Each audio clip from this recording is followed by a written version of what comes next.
오늘 우리 주신 하나님의 말씀은 예레미야가 3장 19절에서 39절까지 말씀입니다.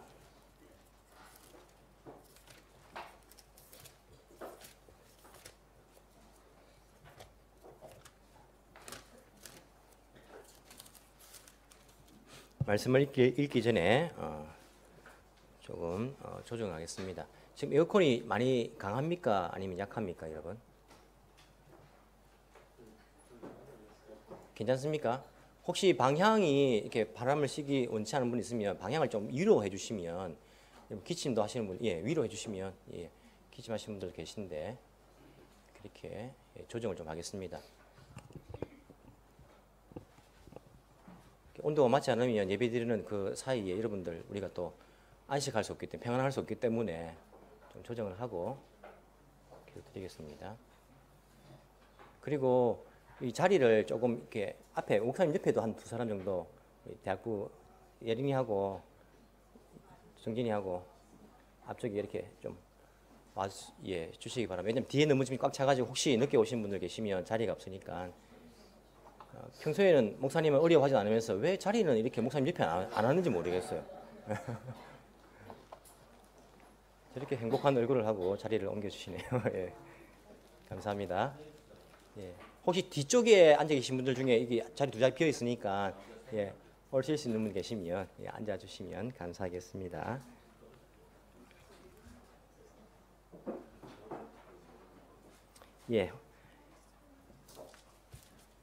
예레미야가 3장 19절에서 39절까지 말씀입니다.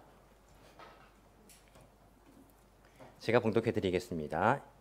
예레미야가 3장 19절에서 39절까지 말씀을 봉독해 드리겠습니다. 내가 겪은 그 고통, 선숙과 쓸개즙 같은 그 고난을 잊지 못한다. 잠시도 잊을 수 없으므로 울적한 마음을 가눌 길이 없다. 그러나 마음속으로 곰곰이 생각하며 오히려 희망을 가지는 것은 주님의 한결같은 사랑이 다함이 없고 그 긍휼이 끝이 없기 때문이다. 주님의 사랑과 긍휼이 아침마다 새롭고 주님의 신실이 큽니다. 나는 늘 말하였다. 주님은 내가 가진 모든 것, 주님은 나의 희망. 주님께서는 주님을 기다리는 사람이나 주님을 찾는 사람에게 복을 주신다. 주님께서 구원하여 주시기를 참고 기다리는 것이 좋다. 젊은 시절에 이는 멍에를 짊어지는 것이 좋고 짊어진 멍에가 무거울 때에는 잠자코 있는 것이 좋고 어쩌면 희망이 있을지도 모르니 겸손하게 사는 것이 좋다. 때리는 사람에게 뺨을 내주고 욕을 하거든 기꺼이 들어라. 주님께서는 우리를 언제까지나 버려두지는 않으신다. 주님께서 우리를 근심하게 하셔도 그 크신 사랑으로 우리를 불쌍히 여기신다. 우리를 괴롭히거나 근심하게 하는 것은 그분의 본심이 아니다. 세상에서 옥에 갇힌 모든 사람이 발 아래 짓밟히는 일, 가장 높으신 주님 앞에서 인권이 유린되는 일, 재판에서 사람의 억울한 판결을 받는 일, 이러한 모든 일을 주님께서 못 보실 줄 아느냐? 말씀으로 명령하시고 그것을 이루시는 분이 누구냐? 주님이 아니시더냐? 굳은 일도 좋은 일도 가장 높으신 주님께서 말씀하셔서 일어나는 것이 아니냐? 어찌하여 살아있는 사람이 자기 죄값으로 치르는 벌을 불평하느냐? 아멘. 우리 시간에는 서민교회 비전트립 팀에서 나오셔서 특송을 이 시간 해 주시겠습니다.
한 곡이 더 있습니다. 예, 한 곡 더 우리 드리겠습니다.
네, 감사합니다.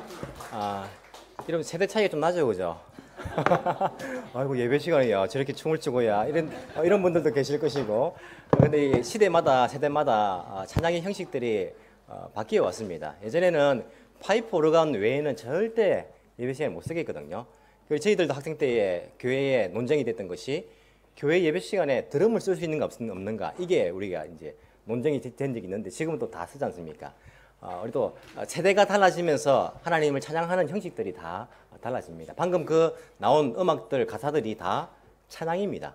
무슨 말인지 하나도 못 알아듣겠지만 그래도 그죠? 찬양의 가사들이고 일본말로 이렇게 나온 건데 찬양 가사들이고 또 우리가 이 부분들이 세대마다 하나님을 찬양하는 방식들이 조금씩 또 다르기 때문에 이것이 보면서 이야 참 보기 좋다. 하나님께서 기뻐하시겠다. 그런 마음 드시는 분들은 여러분 아직 젊으신 겁니다. 예, 그래서 우리가 이 모양 저 모양으로 하나님을 찬양할 수 있는 그러한 저희들이 되기를 간절히 소망합니다. 우리 이 시간에 서명교회 우리 대학부를 담당하고 계신 장성수 목사님께서 나오셔서 하나님의 본심이라는 그런 제목으로서 우리에게 말씀을 전거해 주시겠습니다.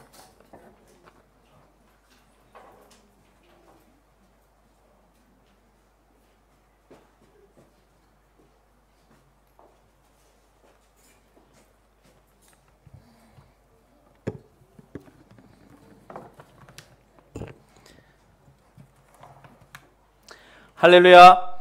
네, 반갑습니다. 1부 예배 때 제가 동일하게 설교를 했는데 그 번역기 끼신 분들이 많아가지고 제가 상당히 신경이 많이 쓰였습니다. 뭐 토시 하나 틀리거나 뭐 잘못 전달되거나 이렇게 혹시나 오해가 될 부분이 있을까 싶어서 그랬는데 지금은 조금 마음이 편합니다. 이렇게 만나 뵙게 돼서 정말 반갑고 감사하고 또 기쁩니다. 하나님의 선하신 계획 가운데 이 본교회를 방문케 하신 것도 하나님의 뜻이라고 제가 생각합니다. 저희 선교사님의 모교회가 저희 부산 서명교회라고 제가 들었습니다. 오랜 기간 동안 우리가 알게 모르게 이제 후원하며 기도하면서 섬기며 이렇게 교제를 해왔는데 저는 이번에 처음으로 선교사님 알게 되고 또 모교라는 사실도 알게 되고 이렇게 방문케 돼서 이건 진짜 기가 막힌 하나님의 뜻 가운데 있지 않나라는 생각 가운데 이렇게 찾아뵙게 됐습니다. 이 귀한 만남과 복된 교제가 에덴 교회하고 저희 부산 서명교회 교제가 계속 지속적으로 이어지고 복된 만남으로 계속 이어지기를 주님의 이름으로 함께 기도하며 나갔으면 좋겠습니다. 오늘 저는 하나님의 본심이라는 제목의 말씀을 가지고 나왔습니다. 왜냐하면 여기 한국 분도 계시고 일본 분도 계시겠지만 낯선 곳에 사시거나 또 본향에 살거나 어디에 사시든지 간에 인생의 삶에 있어서 굴곡이 없는 삶이라는 것은 없습니다. 정말 아무 문제 없어 보이는 분들의 가정에 가서 신방을 해봐도 기가 막힌 또 사연들이 있고 또 기도 제목이 있고 또 해결해 나가야 될 인생의 숙제가 있습니다. 이런 과정들, 험난하고 어려운 이 시험과 테스트의 과정 속에서 우리가 어떻게 하나님의 말씀으로 세상 사람들과 다르게 그리고 그들에게 본이 되게 살아갈 수 있을 것인가라는 이 해답에 대해서 오랫동안 고민하고 말씀을 통해서 생각해 보았습니다. 소식적에는 과연 그래서 이러한 일들이 생길 때마다 하나님의 뜻이 어디에 계신가? 하나님의 어떤 방향으로 이끄시기를 원하시는가? 나에게 이런 당면한 어려움들이 왜 처해지는가라는 그런 의문을 많이 품었습니다. 그래서 이 질문에 대한 정확한 해답, 답변을 하나님께서 딱 그냥 음성으로 들려주시든지 알려주신다면 얼마나 기쁘고 감사하겠습니까? 이런 의문들에서 이 해답을 얻기 위하여 노력한 끝에 오늘 주신 이 말씀을 통해서 제가 큰 위로를 많이 받았습니다. 그래서 오늘 저는 예레미야 이 예가의 말씀을 통해서 하나님의 마음, 하나님의 뜻, 하나님의 중심, 그리고 하나님의 본심, 이걸 우리가 잊지 말고 항상 기억해야지 즐겁고 행복하고 유익하게 신앙생활을 감당할 수 있겠다라고 생각하여서 이 말씀을 가지고 나왔습니다. 오늘 본문의 배경은 예루살렘이 완전 멸망한 상황입니다. 멸망에 가는 과정이 아니라 이미 폭삭 망한 상황입니다. 그래서 오늘 19절 말씀에 이르기를 고난이 가중되고 고통이 심해지는 이 어려움이 마치 쓴 쑥과 쓸개즙 같다고 말씀하십니다. 얼마나 제가 옛날에 쑥즙을 먹어봤는데 좀 써가지고 잘 먹기 힘들었던 기억이 있습니다. 얼마나 이 고통이 심하면 쓸개즙, 쓴 쑥을 먹는 것, 마시는 것 같다라고 말씀할까요? 예루살렘 성은 하나님께서 특별히 이스라엘 백성들을 위하여서 세운 성이고 하나님이 거하시는 곳이라고 여겨졌던 곳이기 때문에 절대로 무너질 일이 없는 철옹성과 같은 그런 곳이라고 여겨졌던 곳입니다. 그렇기 때문에 사람들이 어느 누구도 다른 어떤 건물들은 무너져도 예루살렘 성은 무너지지 않을 것이다, 여기는 안전할 것이다 라고 생각하고 살아왔던 것이죠. 그런데 너무 허무하게도 그들이 흔들리지 않는 든든한 성벽이라고 생각했던 이 예루살렘 성이 여지없이 바벨론에 의해서 무너지고 만 것입니다. 따라서 이 본문의 상황은 이미 완전히 망해버린 예루살렘의 절망적인 상황, 곳곳에서 울음소리와 좌절이 울려 퍼지는, 사람들이 시리에 잠겨있는 이런 상황입니다. 때로는 우리가 하나님의 뜻을 이해하지 못하고 왜 이런 일이 벌어질까요? 왜 하나님께서 이런 시련을 주실까요? 라고 의문이 들 때 하나님께서 주시는 이 잔잔하고 고요한 그 음성을 우리가 새겨들을 수 있어야 된다는 것입니다. 여러분의 삶 속에서 혹시 이 쓸개즙을 마시는 것 같이, 쓴 쑥을 씹는 것 같이 이런 큰 고통과 어려움이 있지는 않으셨습니까? 물론 현재는 잔잔하고 평온하고 기쁜 가운데 있을지도 모르겠습니다. 그러나 반드시 그런 과정을 거쳤고 앞으로 어쩌면 그런 과정들을 또 견디고 버티고 지나가야 할 때가 있을지도 모르겠습니다. 우리가 사는 인생에는 반드시 고난과 고통, 환난과 어려움, 또 고민과 헤쳐나가야 되는 문제들이 지속적으로 존재한다는 사실은 부인할 수 없는 사실입니다. 단기 선교를 떠나기 전 뉴스를 통해서 규슈 지방에 500mm 넘는 그 폭우가 쏟아져 가지고 엄청난 피해를 입었다는 그 소식을 전해 들었습니다. 그래서 저희 교회 성도님들이 어디로 가는지 정확히 모르시는 어르신들 같은 경우는 두 글자 지방, 저희가 가는 도쿄 지방이니까 규슈인데 거기도 비가 많이 와가지고 피해를 많이 보지 않으니 갈 수 있겠냐 하면서 기도를 많이 해주시겠다고 이렇게 하시더라고요. 그래서 기도해 주시는 거 참 감사하다라고 생각하면서 동시에 그 땅에 있는 분들을 위해서, 피해 입은 분들을 위해서 좀 기도 많이 해주시고 또 빨리 조속히 회복될 수 있도록 그렇게 함께 기도했으면 좋겠습니다 라고 이렇게 이야기를 한 기억이 있습니다. 이런 어려움들, 이런 이해할 수 없는 일들이 나타날 때 우리는 어떤 마음으로 어떻게 대처하며 또 살아가야 될까요? 우리 주변에 우리 이웃이 또는 우리가 이런 일을 당했다고 한다면 어떻겠습니까? 저도 주변에 이웃 아저씨가, 이웃 어머니가 또 친척들이 아프고 또 병원에 입원하고 큰 병이 걸렸다는 소식을 들었을 때는 물론 뭐 마음도 아프고 위로도 해줘야 되고 그런 생각도 들지만 가족이 아픈 것만큼 그렇게 심하게 와닿지는 않더라고요. 근데 우리 가족이 검사를 했는데 어떤 큰 병일 수도 있다는 이런 진단이 나오게 되자 이 생각이, 마음이 달라지더라고요. 여러분의 가정에, 여러분의 그런 처해진 이 환경에, 내 직장에 이런 일들이 일어나게 된다면 어떻게 하시겠습니까? 과연 하나님께 감사하며 살아갈 수 있겠습니까? 2011년도 우리 일본에도 이제 지진이 일어나고 큰 어려움이 있었지 않습니까? 그때 한국 교회에서 좀 잘못된 신앙을 가지신 일부 몇몇 분들이 뭐라고 얘기했냐면 일본 땅은 예수님을 믿지 않는 땅이기 때문에 하나님께서 심판해서 그런 어려움을 겪게 된 것이라 이런 얘기들을 했습니다. 그래서 저게 아닌데 하면서도 누구 하나 쉽게 나서서 그거 아니라고 똑바로 말할 수 있는 분들이 없었습니다. 그러다 어떤 목사님이 나오셔가지고 이렇게 말씀하셨는데 일본에 일어난 이 일에 대한 이 원인과 결론은 사람인 우리가 쉽게 판단하며 결정해야 될 문제는 아닙니다. 하지만 지금 그들에게 가장 필요한 게 무엇일까 생각하며 그들을 위하여서 기도하며 위로하며 사랑을 나누어 주는 것이 우리가 해야 될 마땅한 사명입니다 라고 말씀하셨습니다. 우리가 나타나는 이 현상만으로 모든 것을 판단하고 결정한다면 우리가 때때로 살아가면서 오해해야 될 상황들이 수없이 벌어진다는 것이죠. 실제로 성경을 살펴보면 이스라엘이 멸망당하기 전과 멸망당한 후에 하나님의 말씀들, 이 선지자의 입을 통하여서 전해진 말씀들이 완전히 다릅니다. 멸망당하기 전에는 계속해서 회개를 촉구합니다. 너희들 그러면 죽는다. 절대로 그렇게 하지 말고 회개하고 주님께 돌아와라. 돌아와서 하나님께 와야지 너희들이 살 수 있다. 살 수 있는 길이다 라면서 강력하게 회개를 촉구하며 외쳤습니다. 그런데 멸망하고 난 뒤에, 무너지고 난 뒤에, 그리고 쓰러져서 울고 있는 그들에게 혀를 차면서 내가 그때 그렇게 말할 때 듣지 왜 안 들었냐 하면서 비난하거나 조롱하진 않았다는 것입니다. 어떤 선지자들도 그들을 향해서 책망하거나 비난한 것이 아니라 오히려 이미 무너진 상태 아닙니까? 이미 매를 맞은 상태 아닙니까? 그러니 하나님 아버지께서 당신들을 살릴 것입니다. 이제라도 주님께 돌아오십시오. 기도하겠습니다. 회복하겠습니다. 하나님께서 그런 은혜를 주실 것입니다. 회복과 소망의 메시지를 오히려 선포하였다는 사실을 우리는 기억해야 됩니다.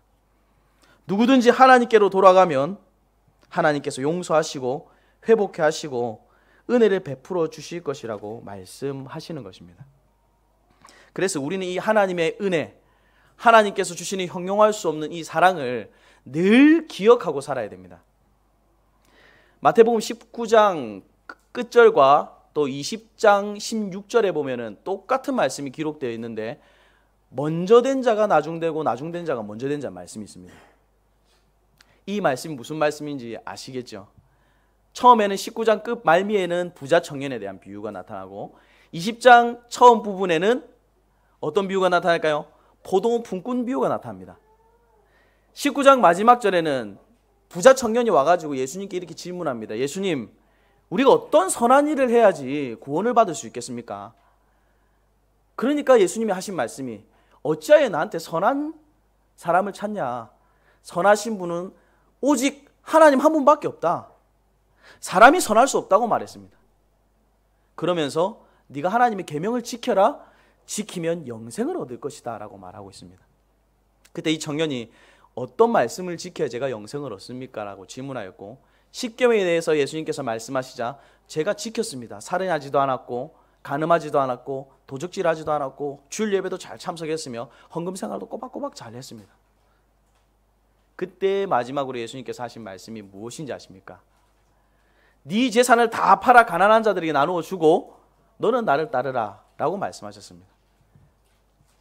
그때 이 부자 청년이 근심하여 돌아가니라 라고 말씀하고 있습니다. 결국 하나님 주신 이 계명의 말씀을 다 지키지 못한 겁니다. 1계명과 2계명을 어긴 겁니다. 그러면서 주신 말씀이 먼저 된 자가 나중되고 나중된 자가 먼저 된다. 정말 이 세상 사람들이 보기에 탁월해 보이고 뛰어나 보이고 대단해 보이는 사람이라 할지라도 하나님께 노후가 되면 먼저 된 자가 아니라 나중된 자가 되는 것이고 세상에서 보기에는 비천하고 약하게 본다 할지라도 하나님이 보시기에 사랑받을 자, 구원받을 자라고 택함 받은 자들은 뒤에 나중된 자처럼 보이지만 먼저 된 자가 된다는 것입니다. 그래서 20절 말씀에 보면 포도원 품꾼 비유 제3시 우리나라 시간으로 그리고 현지 시간하고 똑같죠. 시차가 차이가 안 나니까 오전 9시에 일꾼을 처음 부른 포도원 품꾼 주인이 일할 사람들을 부릅니다. 일자리를 찾지 못하는 사람을 불러가지고 당신이 여기 와서 오늘 하루 동안 일하면 내가 한 데나리온을 주겠습니다.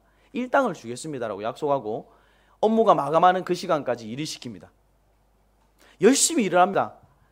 주인이 불쌍해서 제6시에 9시에 계속해서 나갑니다. 마지막에는 우리나라 시간으로 오후 5시 보통 6시에 업무가 마감한다고 봤을 때 마지막에 부름받은 사람은 1시간밖에 일하지 않았습니다. 마지막 이제 계산할 시간이 와서 다 불러놓은 다음에 임금을 주기 시작합니다. 한 데나리온씩, 한 데나리온씩, 한 데나리온씩.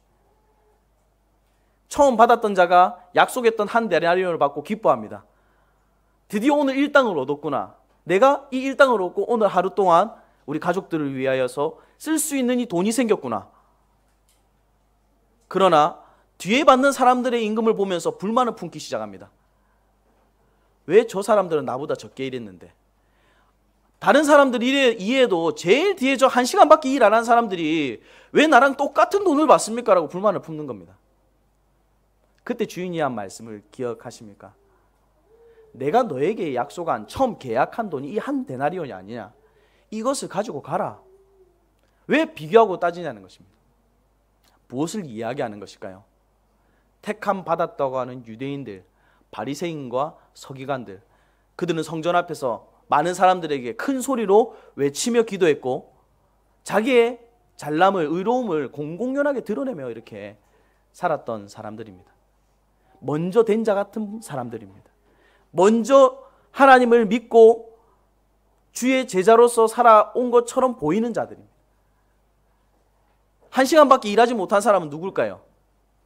굳이 비유하자고 한다면 세리와 창기, 세상에서 낙인 찍히고 비난받고 모욕받는 없고 누리지 못한 죄인 취급받았던 그들인 것입니다. 근데 예수님께서는 똑같이 그들을 사랑하셔서 한 데나리온 임금을 주신다. 그리고 마지막 절에 먼저 된 자가 나중되고 나중된 자가 먼저 된다. 저와 여러분은 먼저 된 자일까요? 나중된 자일까요? 그래서 우리는 하나님의 은혜를 기억해야 됩니다. 하나님의 사랑을 기억해야 됩니다. 우리를 위해 십자가에 달려 돌아가셔서 물과 피를 다 쏟으신 그 예수님의 사랑을 기억해서 늘 빚진 자의 마음으로 살아야 되는 것입니다.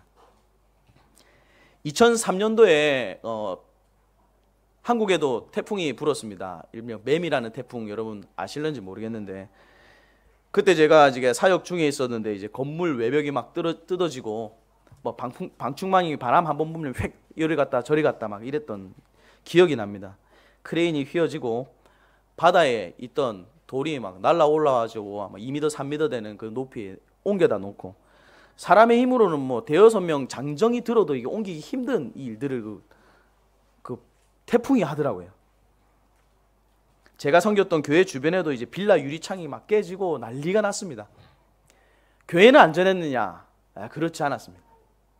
다른 데는 다 괜찮았는데 우리 담임 목사님이 계시던 목양실 유리창이 다 깨져버린 겁니다.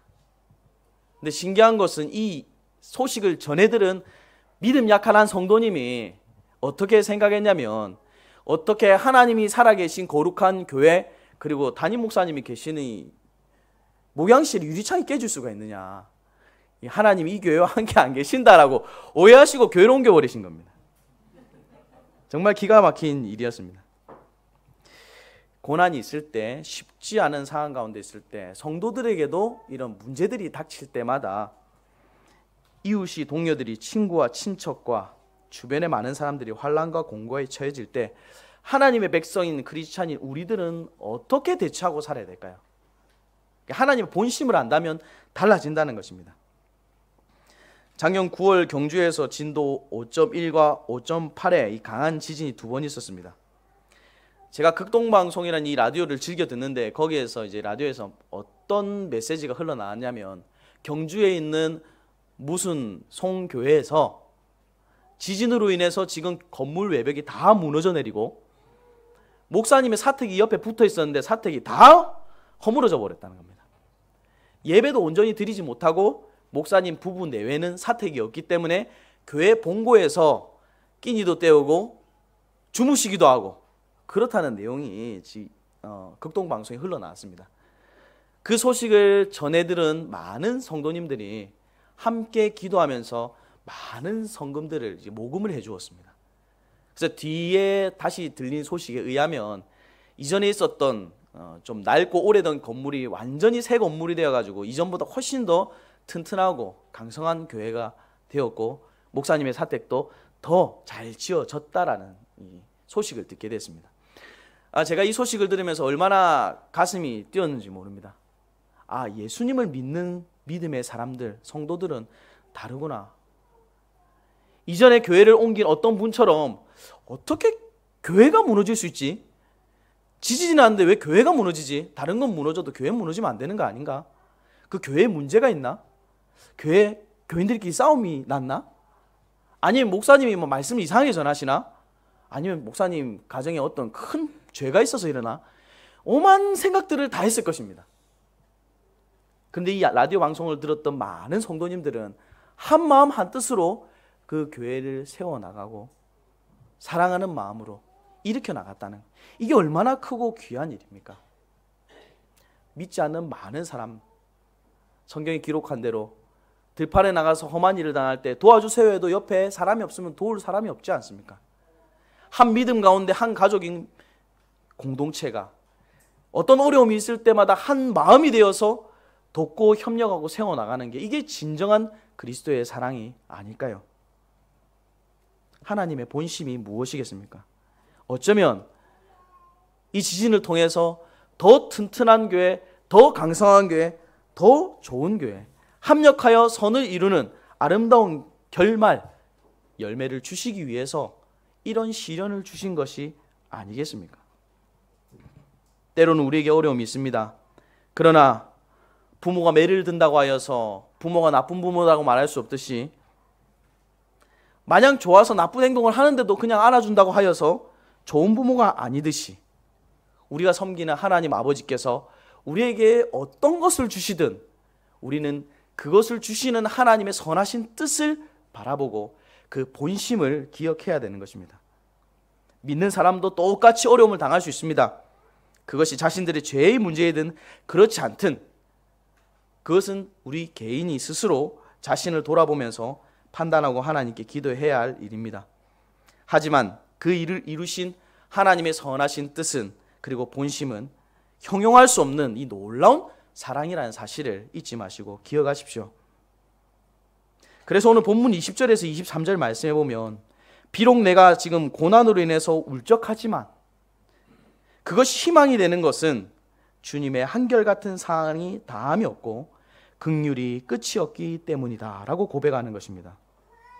하나님께서 때로는 우리에게 징계의 매를 드셔도 그것은 여전히 우리를 바라보시고 바른 길을 가기 원하시는 사랑의 매요, 큰 은혜와 복을 현재 누리고 복을 받고 있어도 그것도 여전히 하나님의 사랑의 표현이요 선물이라는 사실을 잊지 말고 기억해야 되는 것입니다. 38절 말씀에 제가 가진 이 개정판에 기록하기를 화와 복이 지존자의 입으로부터 나오지 아니하느냐라고 저자가 고백하고 나오고 있습니다. 하나님께서 생사화복을 주관하시며 우리의 주인이 되십니다. 그분께서 우리의 소원을 들어주실 능력이 있으신 분입니다. 그래서 오늘 제가 본문의 제목으로 잡았던 이 제목의 말씀이 33절에 기록되고 있습니다. 우리를 괴롭히거나 근심하게 하는 것은 그분의 본심이 아니다. 고린도후서 7장 14절에 기록하기를 회개해야 할 중대한 범죄 가운데 있을 때에만 우리가 후회하고 염려할 필요가 있지 그 외에는 염려하지 말라고 되어 있습니다. 애매히 당한 그런 고난에 우리가 기쁨으로 대처하고 감당할 수 있는 것은 여전히 우리를 사랑으로 바라보시고 우리를 향해 고정된 시선으로 아낌없는 그런 사랑을 베푸시는 하나님의 은혜가 우리의 삶 가운데 있기 때문입니다. 요한복음 10장 말씀에 기록하기를 마귀는 도둑이요 도둑은 도적질하고 빼앗고 죽이고 멸망시키려는 것뿐이지만 선한 목자가 되신 이 예수님께서는 양으로 생명을 얻게 하시며 더 풍성히 얻게 하려는 것이라 라고 말씀하십니다. 선한 목자가 되신 예수님께서 저와 여러분의 삶을 인도하십니다. 지금 어떤 과정을 겪고 있을지 모르지만 때로는 외로움 속에 힘든 시간들을 보내고 있을지도 모르고 즐거운 가운데 감사하며 보낼 수도 있겠지만 우리를 향한 계획 가운데 가장 좋은 것을 예비하고 계시다는 사실을 믿음으로 고백하는 저와 여러분 되시기를 바랍니다. 합력하여 선을 이루신 하나님, 그 사랑 많으신 하나님의 본심을 기억하시고 우리에게 주신 귀하고 아름다운 이 시간들을 감사와 찬양으로 채우시고 사랑과 겸손으로 나아가는 저와 여러분 되시기를 바라겠습니다. 기도하겠습니다. 고마우신 하나님 아버지 감사합니다. 먼 한국 땅에서 일본 우리 동경 에덴교회로 저희들을 불러주시고 함께 와서 하나님의 말씀을 증거하게 하여 주시니 감사합니다. 하나님의 계획은 단 한 시간도 단 1초도 헛된 뜻이 있어서 이루어지는 것이 없는 줄 믿사오니 우리를 보내주시고 우리 선교사님을 만나게 하시고 이곳에 계신 많은 성도님들과 교제하며 함께 예배드릴 수 있는 그 은혜를 주신 하나님의 선하신 계획과 그 뜻을 우리에게 이 시간 알려주시옵시고 형용할 수 없는 은혜로 우리의 삶을 아름답게 이루어가게 하여 주시옵소서. 오늘 주신 말씀을 우리가 기억합니다. 하나님의 본심, 하나님의 중심, 하나님의 마음, 하나님의 뜻을 일평생 잊지 않게 하여 주시옵시고 하나님이 부르시는 그날까지 땅 끝까지 가서 복음을 전파라는 그 귀한 생명의 말씀을 지켜나가는 아름다운 주님의 백성, 주의 제자된 삶을 살게 하여 주시옵소서. 감사드리며 우리를 구원하신 예수님의 이름으로 기도드립니다. 아멘.